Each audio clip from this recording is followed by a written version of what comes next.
Azafat, ça peut pas durer est un projet qui a été produit par la Compagnie des Onzons, Théâtre Bazar, qui est une compagnie de théâtre qui œuvre dans l'océan Indien et organise des résidences d'artistes. Cette démarche s'inscrit dans le programme Énergie, financé par l'Union européenne et mise en œuvre par la Commission de l'océan Indien.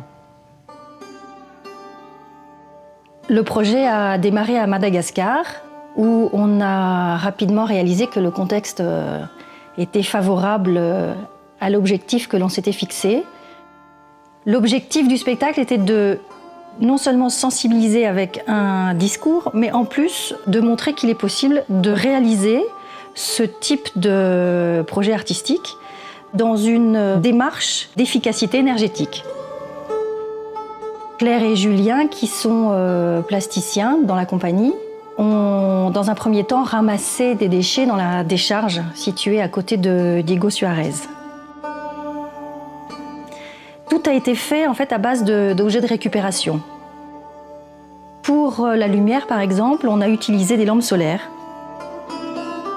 L'affiche aussi, l'affiche du spectacle a été pensée de la même manière, avec des procédés écologiques, sans imprimante, donc sans usage d'électricité, avec ce processus de sérigraphie et de tampons.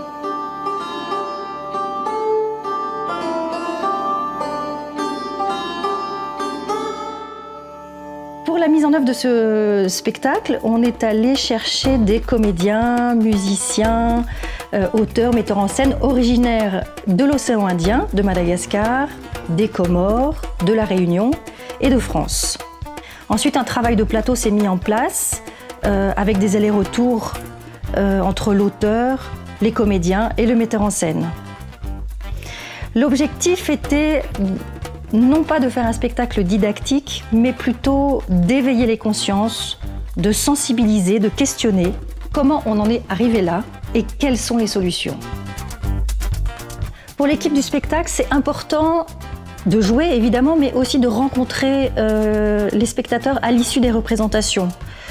Les spectateurs sont d'abord des habitants, des citoyens, des gens qui s'éclairent, qui se chauffent, qui vivent au quotidien avec plus ou moins de précarité énergétique. Et donc, il s'est agi pour nous également non seulement de présenter une pièce de théâtre, mais aussi d'organiser les conditions de l'échange à travers des débats, à travers des rencontres, à travers des bords de scène, à travers des bords plateaux, qui nous ont permis vraiment d'aller plus loin dans cette réflexion sur nos gestes au quotidien et sur la manière dont on pouvait ensemble améliorer notre usage de l'énergie. La bonne nouvelle, c'est que sur le terrain, on a rencontré énormément de gens qui agissent, qui ont des projets, qui font des choses. Ça nous a très vite donné envie de les faire se rencontrer à l'occasion d'une journée qu'on a appelée les Voix de l'écologie. Les Voix de l'écologie, c'est l'occasion pour eux d'expliquer leurs projets, de rencontrer les habitants, de promouvoir leurs actions et de se rencontrer pour éventuellement aller plus loin ensemble. L'idée, c'était vraiment d'organiser une passerelle entre des mondes qui se côtoient mais qui ne se croisent pas forcément. Les associations locales, les habitants, les artistes aussi, avec cet objectif commun qui était de réfléchir ensemble à l'avenir de notre planète. Azafat, ça peut pas durer est un spectacle qui aura tourné dans tout l'océan Indien. À Madagascar, aux Seychelles, aux Comores, à Maurice, à La Réunion, à Mayotte. Le bilan est très positif. Le spectacle aura été joué plus d'une trentaine de fois pour près de 4000 spectateurs, avec une proportion d'enfants et d'adultes de 70-30.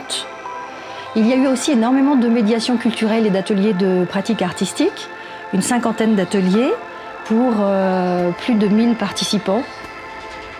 Et ça a été aussi l'occasion de former des médiateurs qui, à leur tour, après notre départ, seront en capacité de former eux aussi les enfants et les adultes qui les entourent.